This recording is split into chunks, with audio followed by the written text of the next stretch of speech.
I just released a video today, so that was pretty exciting. Seems to be well received so far. Definitely the best one that I have produced or created, whatever the right term is. So that's pretty exciting. And this is the daily AI news. You don't always see the messages come up when the stream's going on. Yeah. I don't know why. I don't know what the right way. I mean, you have to there's a bell notification or something, and sometimes it doesn't pop up, and I wonder about. I don't want to use that email list. I mean, I have an email list, and a lot of folks are on that email list. I think it's somewhere around 1,200 right now, and I never actually send anything out. But I don't want to just send out notifications for these streams because I do it every day, and I hate it when somebody sends me, I'm on some email list and I get an email every day. It's like, okay, it's unsubscribe. But anyway, so this is a daily stream that I'm doing that I keep saying that I'm going to put out at 10:30 a.m. To announce, to talk about the news, and it hasn't happened at 10:30. I don't know what happened today. What happened today? Why didn't I do it at 10:30? I don't know. Had some cleaners come by for our couches, but yeah. But that was later. I don't know why I didn't. But we're here now. So that's what's important. So let's look at some of the interesting news items. I was looking at some of the other news items that were covered on some other channels, and a lot of folks seem to focus on, there's always a new image generation tool. Seems like there's a new one every day, and I haven't really talked about them on here because I'm not really impressed. I mean, yeah, they're kind of cool. I mean, there's the last one I saw was Ideogram or Ideogram, something like that. And there was another one. I can't remember what the other one was called. I saw another one today. It's like, yeah, it's okay. I'm not that excited about a lot of these things, but maybe I just haven't spent enough time with them to see, to see an image. It's like, oh my God, it's the greatest thing ever, because now people have, I don't know, 4 fingers or 5, whatever, how many fingers they're supposed to have. I played around a little bit with Flux, just because it's the thing that's built into X. It's always going to be Twitter to me. So yeah, I play around with it there. Strawberry, yeah, whatever. There a whole bunch of fluff about nothing. A week ago, something was going to come out, and people were like, "This is Strawberry. It's shown in the kind of the benchmarking tools," and it ended up being the Grok 2 on Twitter. So that was kind of funny. But that Twitter account that got 30,000 new subscribers in a day or a couple of days, because he was claiming that this new Strawberry thing was coming out, and then it didn't, and then it was Grok, but it's not OpenAI, and ridiculousness. Let's see what else. I think their image gen web UI market is bad. Comfy UI is dying. The models are awesome. UI is dying. Is it? Okay. That's the only one I've played with more recently. For video and live webcam and VTuber and text, but the agents and UI surrounding them are lacking. Yeah. I mean, I still haven't found anything that is as easy to use and kind of enjoyable to use and easy enough to tweak as Midjourney. I mean, I see it's free now, which was interesting to see that come up. But is it the same free that it used to be, where it's free, you just, as long as you don't use the images without attribution? Because that was always the thing before. You could use the images, you just had to attribute it to Midjourney, and you couldn't use the images for commercial purposes. So if you're making any money, such as maybe using it as a thumbnail for a YouTube video, you can't legally use that image. And so that's why I always paid for it. I've always paid for Midjourney because I want to use those images that I create in thumbnails. And I mean, I don't know if there might have been a few thumbnails that I've done for my videos that are not using Midjourney, but pretty much they're all using Midjourney. All right, so let's take a look at some of the things. There's not really a whole lot. There's a few things that are in the news that I found interesting. Again, there's all sorts of other things that is in the news. God, does it really say? It's because I'm lazy that it says 820. Let's see if I can fix that. Studio. Let's go into Go Live, manage, edit that. What's today's date? Today's the 22nd. It is because I am lazy, but I thank you for pointing that out, because I meant to do that yesterday. I meant to. Oh, there's another thing I need to do. Live streaming, edit, turn that on. Okay. Cool. So all that's solved. Go back over to here. That's why I want to find a stable diffusion model that allows for me to use the content for monetization and then train Allura on my own artwork. AI news moves so fast. We're getting new from the future. Yes. Today is still the 20th. You just don't know it because everything's moving so fast. All right, let's get into it. One of the things that I thought was pretty interesting is if I go to share screen, I'll share a whole window, and I'm going to share that one. Is this item about Perplexity? So we all know what Perplexity is. Perplexity is a website you can go to do a search, and it's grabbing those search results, passing it through a model to help give you a closer answer to an answer to the search. Not just here's a bunch of pages, now it's up to you to figure out what they say, but really give you the answer of whatever it is you were looking for. And I thought that it was interesting that they are saying, yeah, well, those ads that you don't like on those other platforms, get ready, they're coming to us too. So that was pretty cool. Not cool, but pretty interesting that this is happening. And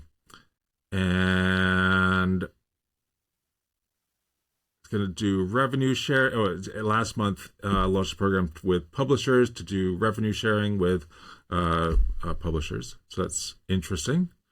So let's see. Perplexity.ai. And what? I'm already signed in, I thought. Oh well. Let's see. What can we search? Oh, web version opens up. What do they say about that? And so, yeah, we ask a question about Midjourney's web version, and it just gives us the answer. We can still go and find those sources and click on those sources and go to them. But generally, we ask it something, and it gives us the answer. Now, when that first came out, I think it was pretty revolutionary that it offered this way of searching online and giving us and doing something in a model. And it was like unheard of this is the first time I'd really seen anything do that. Now, of course, even using tools like Ollama and a project called Perplexica,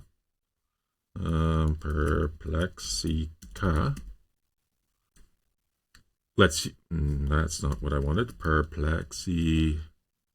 Not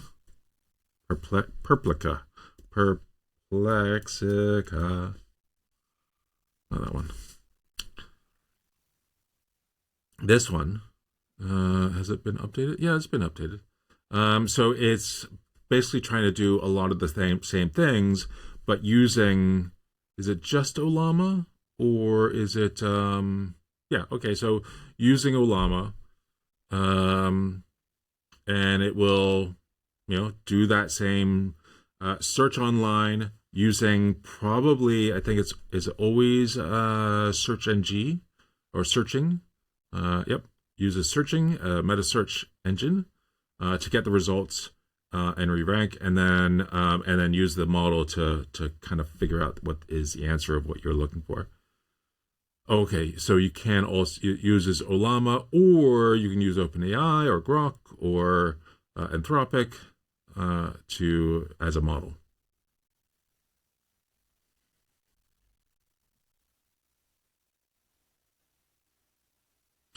Apparently, Comfy Up decided to close. What's Comfy Up? Or like Comfy UI? Really? What? Comfy UI.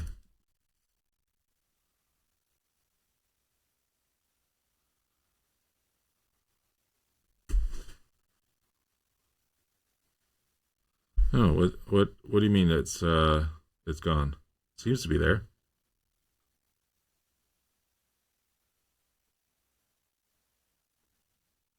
Or am I looking at something else? And is that the tool you're talking about? So there's Comfy UI online, and then there's the open source repo. You can use that. Wait, this talks about comfy.org. Yeah. I don't know. I played around with this a little bit, and it's pretty cool. Apparently yeah, that's not the one I wanted to share. This one, the cloud offering, at least. Okay. Yeah. Okay. Um. All right. So let's move on to the next thing that I thought was interesting. So last few days there have been various folks that have come out saying the AI regulation that California is considering and is probably going to go to the vote in the next few days or so shouldn't be passed, or it should be passed. The editorial from LA Times is just saying California should do something. And here's the one thing that we have that's ready to be passed. I'm not sure if it's the best. I mean, there's got some weird things in there, like this, kill switch. Like, I think some of the folks that created this bill have spent too much time watching the Terminator. But just saying that something,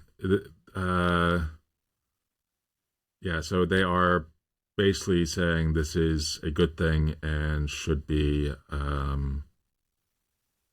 passed. So it's interesting, all these different opinions that are coming in.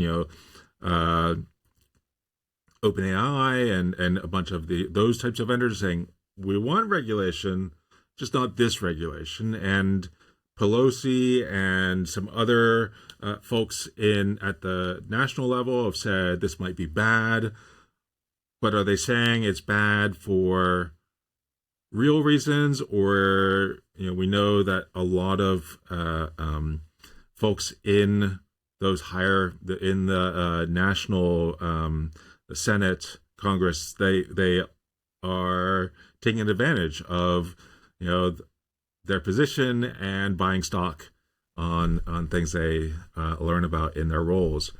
And are they just saying that because it will have a negative effect on their portfolio? But interesting little thing from LA Times editorial team. See, there's a new model. It's not supported on Olama, but there's a new model. It's Jamba, the Jamba 1.5, so a new version of Jamba. And it's from this company, AI21. I don't really know anything about AI21 Labs. Who is this? AI21 Labs, founded in 2017 by a bunch of professors at somebody from Stanford and Google and CrowdX. But here's this new model, Jamba. This is not the one I wanted to see. Is it the one I wanted to see? There was another article. So this Jamba 1.5. So a longer context window, so 256K tokens for a context window, which is pretty huge. So able to do summarization and analysis. It was pushing agentic workflows as well. And it's got some really interesting things. It is a very different architecture, an architecture that I don't believe is supported on Ollama yet.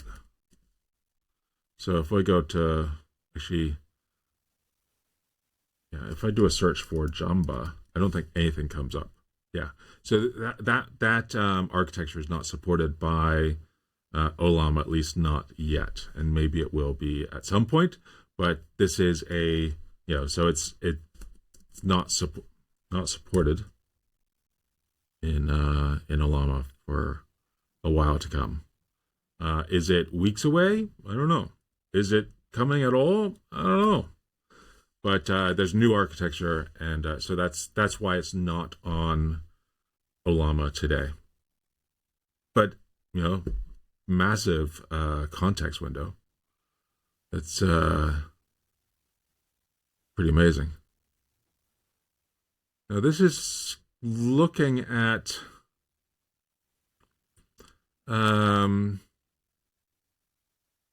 256K context window offered by Jamba 1.5 is not only the longest amongst open models, but also the only one to back this claim on the Ruler benchmark.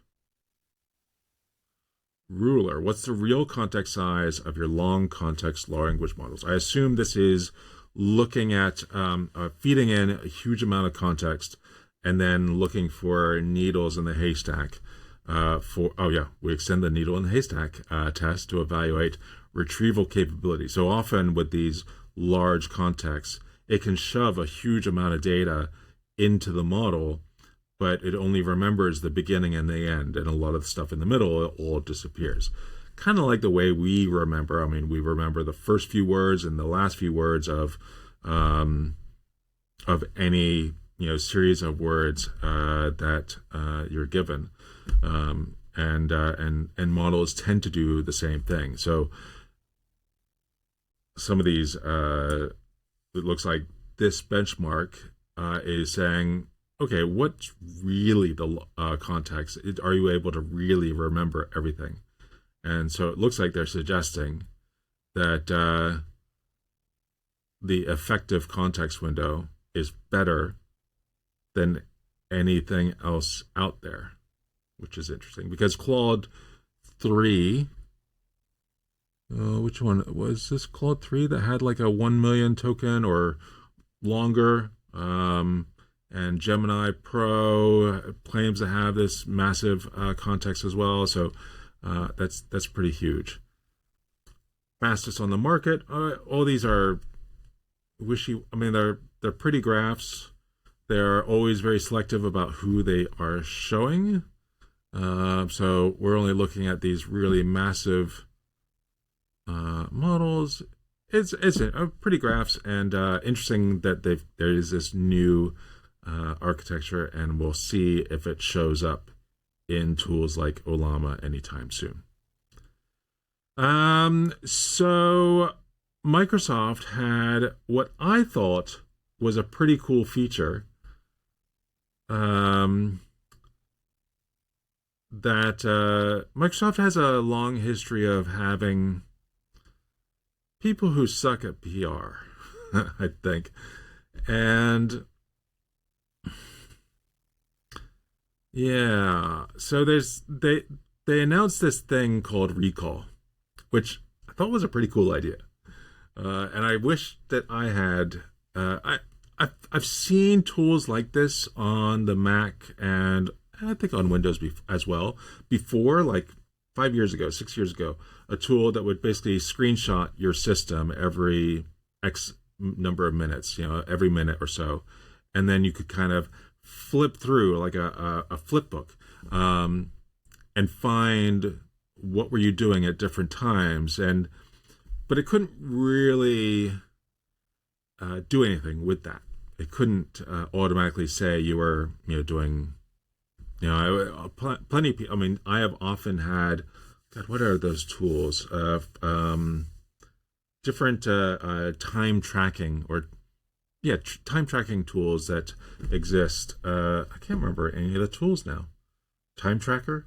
It might be called something like time tracker, or basically look at, well, which URLs are you visiting and which documents do you have open, and maybe automatically assign certain types of documents to certain projects that you're working on. That way you can do automatic timing of, I worked for this client for this many hours that day, and I goofed off for the rest of the day.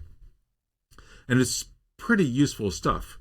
I think I don't know if, I mean, it seems that Microsoft is using local AI models. Maybe they didn't make as big a deal about that in the original betas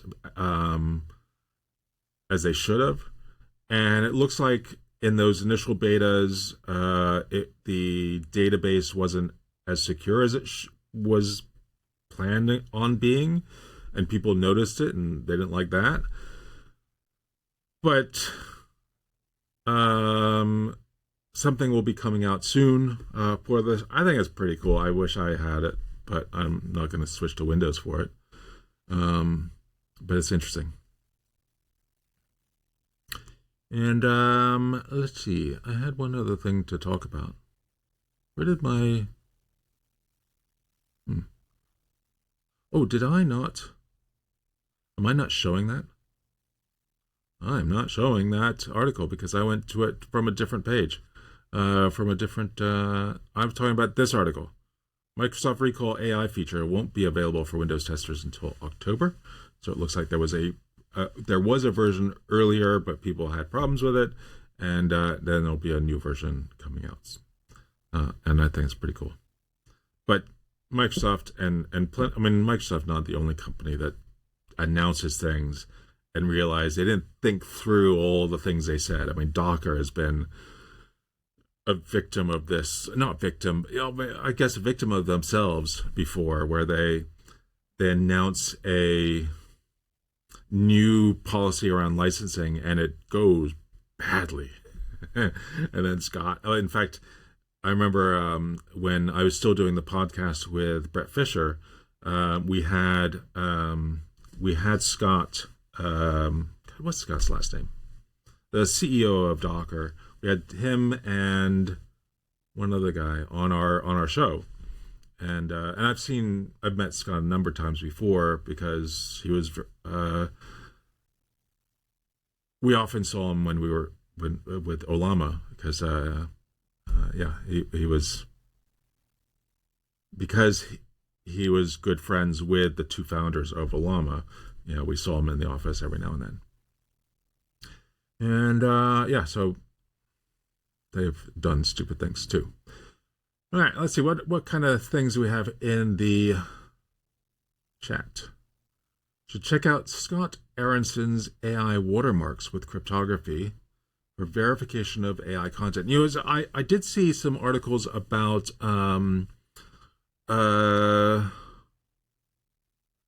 somebody trying to do it from the opposite perspective of somehow creating a system where humans can verify that they are human based on like a passport that you can only get if you do an iris scan. And the folks that were pushing it were the folks that had a company that had scanned up a whole bunch of irises and created passports, and so we're kind of pushing their own company as the solution. Although they said, "Whoa, it doesn't have to be ours," but we think that this is really important to do. And if you didn't have that passport, then potentially your content was, AI generated. Yeah, Jamba and Mamba are SLM. Yes, correct. Oh. She didn't want to come in. Now she does. So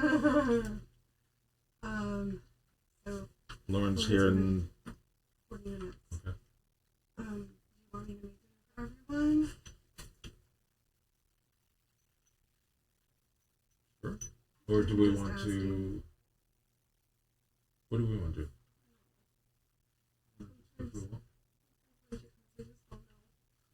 kind of feels like she was just here.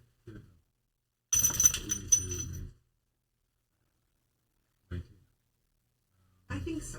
Yeah. It is a total indulgence. Yeah. Okay.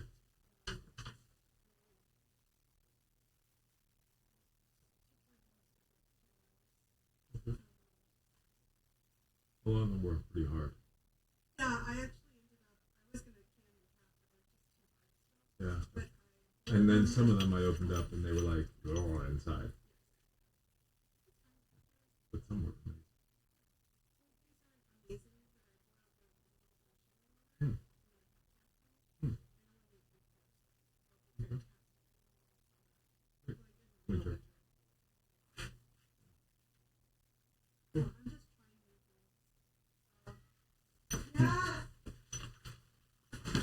Sorry about that. My Minecraft agent with Olama Lava currently takes screenshots per prompt, but I need to move to YOLO models for fast inference screenshot recognition. Hopefully, I'll have a video on it. That sounds pretty cool. A lot of people are trying to apply it to security cameras in Linux. Yeah, so my first involvement with any sort of ML stuff and vision was actually a number of years ago. What is that? A number of years ago when when I was still working at not OpenText. That was a little ages ago. Somebody was asking me about OpenText recently. But when I was working at Datadog, and I used to speak a lot at the AWS event called reInvent in Las Vegas, and I did a demo. Oh, it was like it drove my managers wild, just super upset at me because I kept every time I'd speak, I'd do these demos that were really fun to build, but really stressful as well. And so there was this one demo that I did. It's got to be 2018, maybe 2017, somewhere in there. And I always was doing talks about Lambda, AWS Lambda, which is their serverless offering. And what did I do? I had my whole presentation, and it was being displayed on the big screens. I had two or three big screens in the room, and I took over one of the chairs in the front row of the audience, and I duct taped a Raspberry Pi to it with the camera module on there, which was it would have been a Pi. I think it was a Pi, the small one. Was it Pi Nano? Not the second version, but the first version, because I have a bunch of those. And so it would take a picture every 30 seconds of whatever was on the screen, and then upload that picture to some online service that had I trained a model to recognize different slides that I would be showing, and then it would report back, you're on slide number 15, because it knew what my slide deck was. You're on slide 15 or 14 or whatever it was. And then based on that, look up data in the Dynamo database, DynamoDB, about slide 15. So it would pull that text out, hand that off to I think I had Gatsby, which is a static site generator, was part. I used Gatsby was in a container that was triggered by code. They had like a CI/CD platform that would you could run any Docker container in there, and it would spin up Gatsby and generate the documents. There was serverless involved in there somewhere, and then it would post that to my website. And so basically, I was live streaming.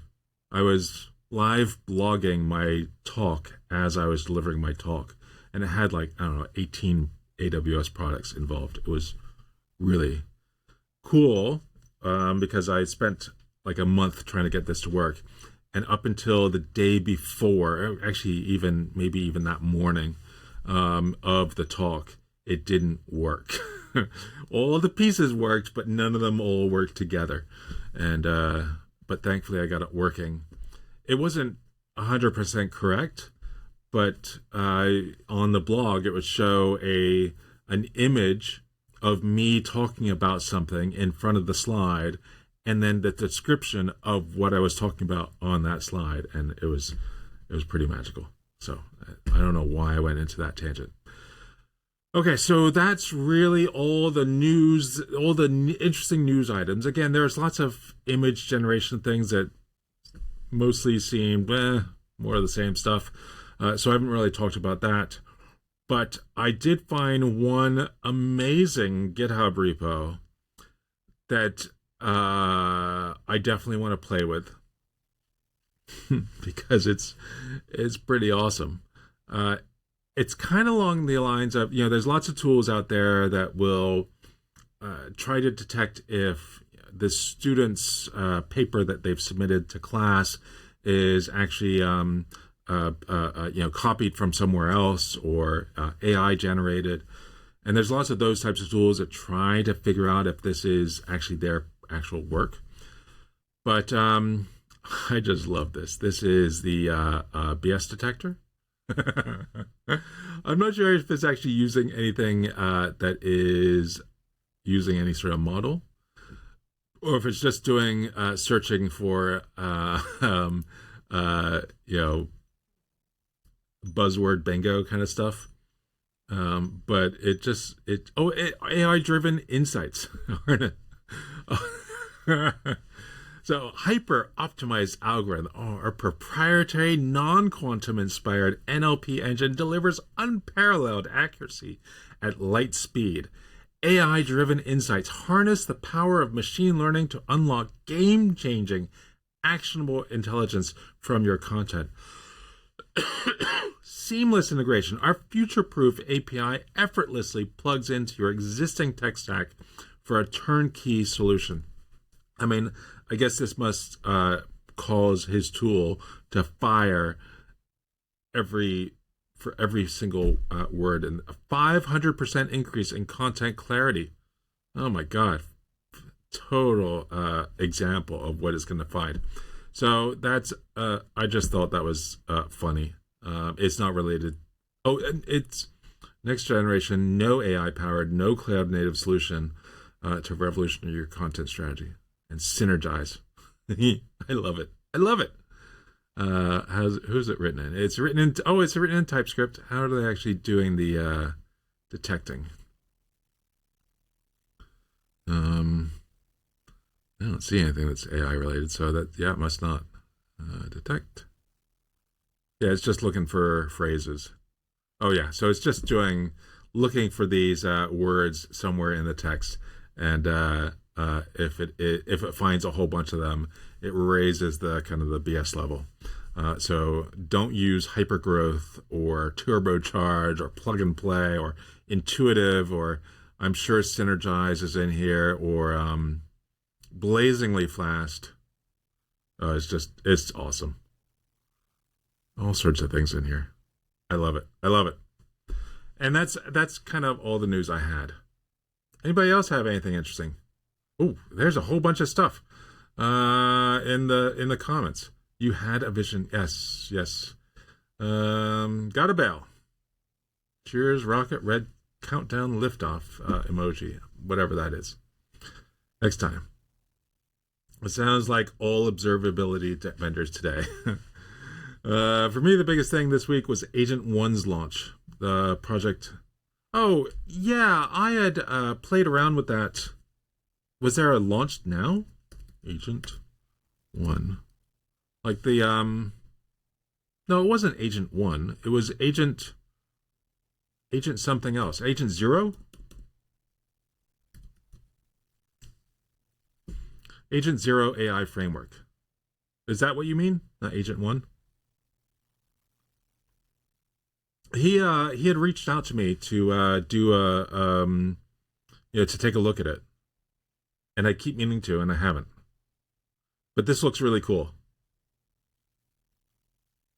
Yeah, that I assume this is the one you're talking about. It looks really, really neat. The idea of being able to give it, I seem to remember you give it the thing it's going to do, or ask it to do something, and it will generate the application required to do whatever task that you wanted. And he's got just a couple of tools that he needs to get this done, and then it will generate all the other tools that it needs to do, and debug and all that stuff. Really, really neat stuff. And I think he recommends setting up a Docker container to actually run this stuff from, so you don't accidentally delete your entire machine. But it also reminded me of a tool that I mentioned yesterday. I think it was yesterday. Was it the like headless IDE? Was it this Hide? Yeah, Hide, which is a headless IDE for coding agents. And it kind of sets up the Docker container for you, and as well as make it easy to programmatically get to use one API to get access to Git and the information about the file and search and task stuff. So this looked like it would go well with what he's doing with Agent Zero.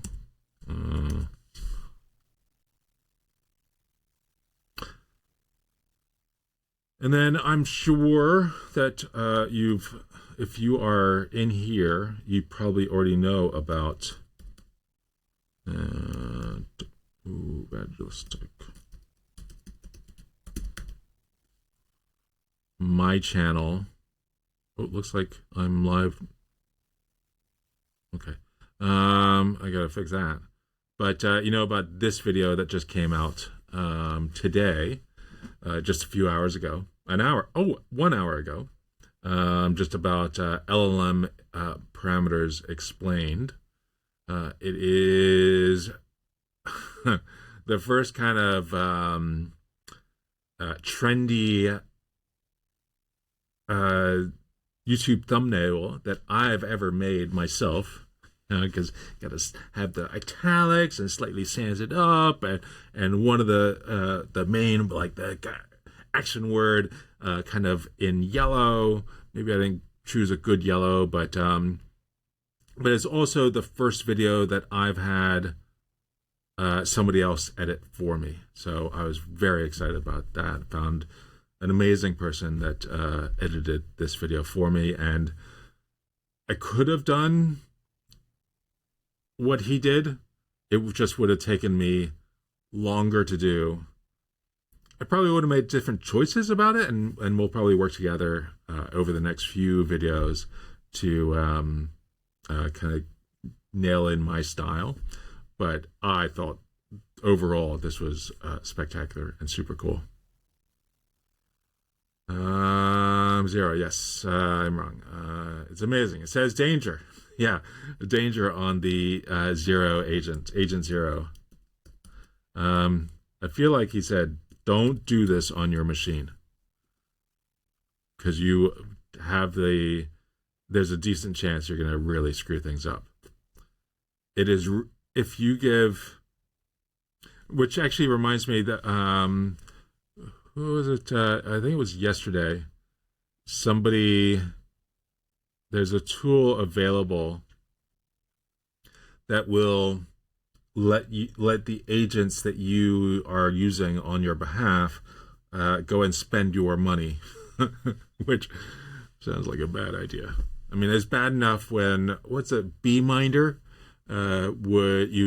there's a way of keeping yourself accountable to your tasks that you say you're going to do, and if you don't finish the tasks in the time that you've allotted for these tasks, then it would automatically send money from your credit card to somebody else or to a charity.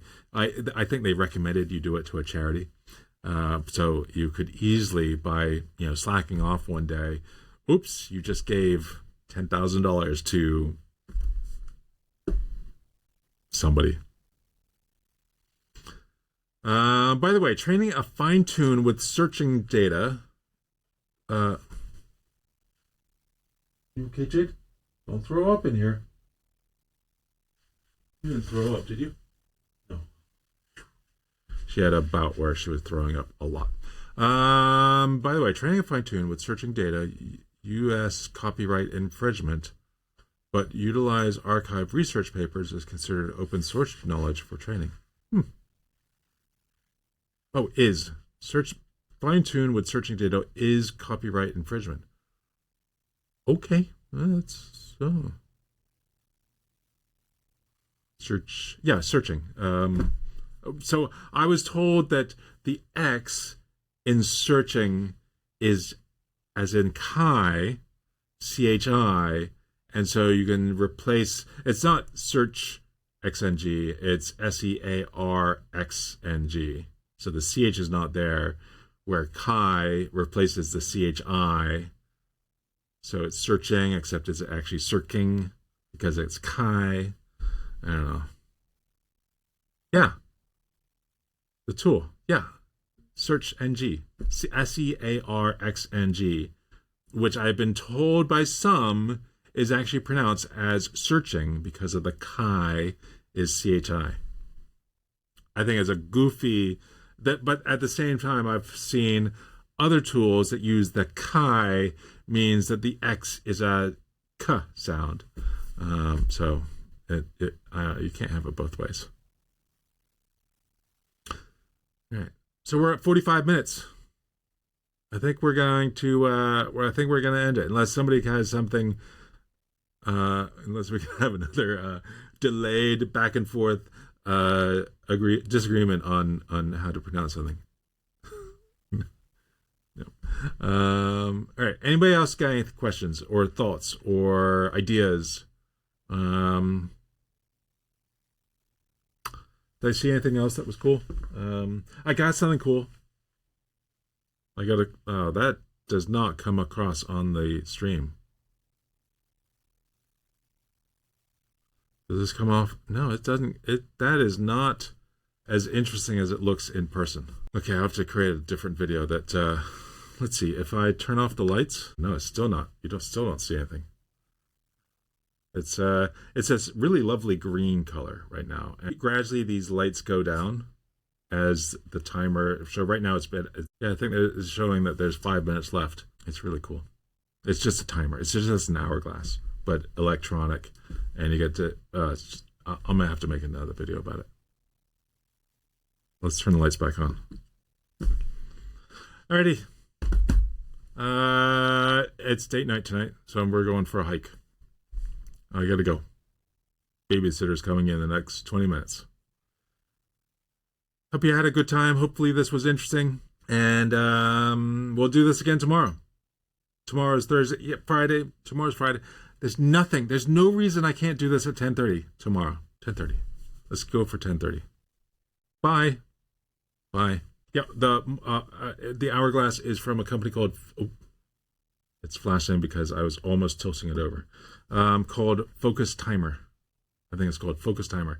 It's not cheap. It's $100 for a little hourglass, but it's pretty cool. Okay, bye. Find that stop button.